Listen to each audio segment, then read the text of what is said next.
Assalamualaikum warahmatullahi wabarakatuh. Izin memperkenalkan diri, nama saya Muhammad Iqbal Maulana dari Prodi Teknik Informatika Pagi A.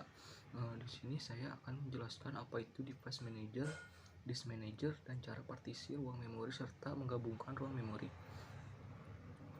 Di sini fungsi dan isi dari device manager. Device manager dalam komputer Windows adalah perluasan dari Microsoft Management Console. Device Manager menampilkan seluruh hardware yang bisa diinisialisasi atau dikenali oleh Windows. Tampilannya sudah terorganisir, dikelompokkan sedemikian rupa sehingga akan memudahkan pengelolaan setiap hardware yang ada. Kegunaan Device Manager Windows. Device Manager akan sangat membantu dalam mengelola atau manage semua hardware yang terpasang dan terdeteksi dalam suatu sistem Windows. Hardware seperti hard disk, kartu VGA, sound, keyboard, perangkat USB, dan lain-lain akan sangat mudah untuk dikonfigurasi dari dalam Device Manager ini. Beberapa fungsi kegunaan Device Manager antara lain adalah menunjukkan status suatu hardware, menunjukkan informasi detail suatu hardware, mengelola hardware driver, disable dan enable hardware, mengidentifikasikan konflik antara hardware dan lain-lain, memberikan pesan error terjadinya problem status device. Hal ini saya bahas di artikel Device Manager Error Code. Device Manager paling sering digunakan untuk pengelolaan driver suatu hardware, misalnya instalasi driver, uninstall driver, update driver, rollback driver, dan bermacam problem yang berkaitan dengan driver suatu hardware. Disk Management. Manajemen disk adalah perpanjangan dari konsol manajemen Microsoft yang memungkinkan pengelolaan penuh perangkat keras berbasis disk yang diakui oleh Windows. Manajemen disk digunakan untuk mengelola driver yang dipasang di komputer seperti manajemen disk digunakan untuk mengelola driver yang dipasang di komputer seperti hard disk drive internal dan eksternal, optical disk drive, dan flash drive. Ini dapat digunakan untuk mempartisi drive, memformat drive, menetapkan huruf drive, dan banyak lagi. Tentang manajemen disk, yang ke-1 struktur disk, yang kedua pengalamatan disk, 3 mekanisme pengaksesan disk, 4 pengorganisasian disk. Struktur disk secara fisik memiliki struktur 3 dimensi, silinder, track, dan sektor. Secara fisik, disk cakram magnetis terdiri atas cakram yang tersusun vertikal. Permukaan kedua sisi atas bawah dapat ditulisi data kecuali permukaan cakram paling atas dan paling bawah. Setiap sisi cakram terdiri dari alur melingkar atau track. Makin ke dalam sisi cakram, alurnya semakin mengecil. Setiap track terbagi lagi menjadi sektor-sektor. Setiap sektor terdiri dari sejumlah byte yang sama besarnya. Pada setiap sisi cakram terdapat head pembaca yang bergerak secara radial secara bersamaan, sedangkan cakram-cakram berputar pada pusatnya. Yang kedua, pengalamatan addressing disk. Alamat paling awal sektor 0 adalah sektor pertama dari track pertama pada silinder yang paling luar.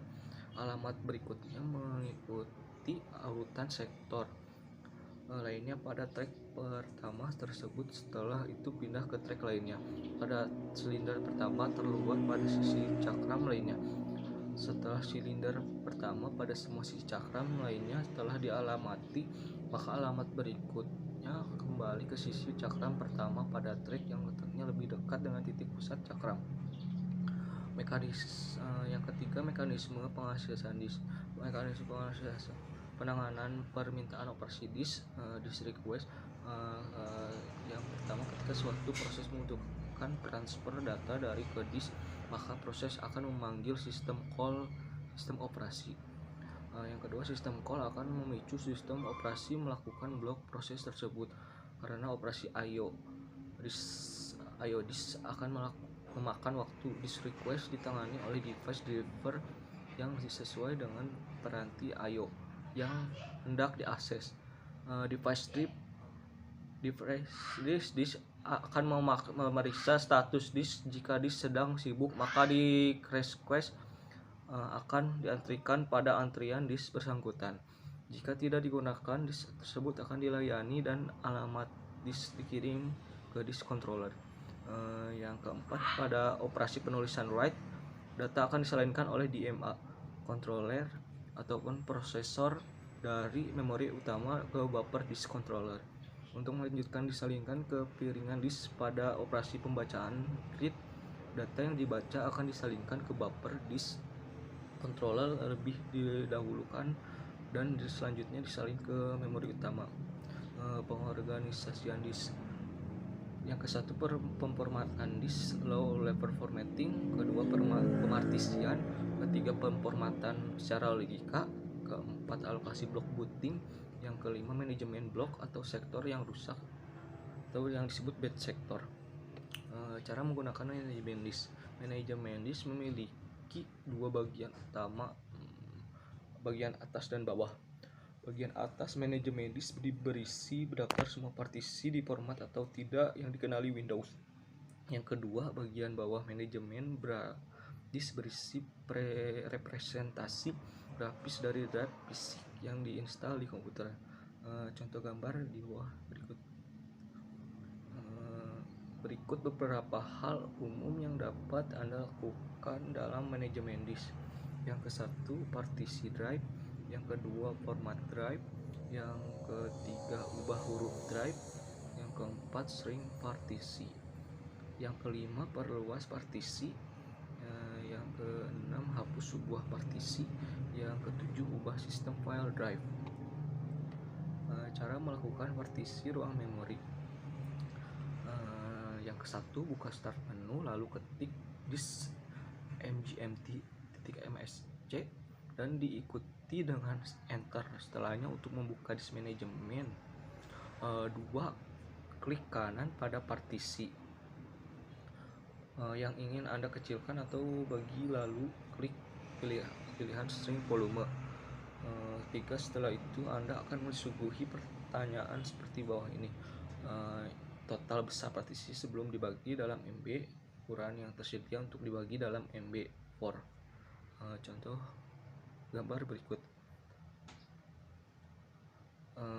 Sekian dari saya, mohon maaf bila ada salah kata. Wassalamualaikum warahmatullahi wabarakatuh.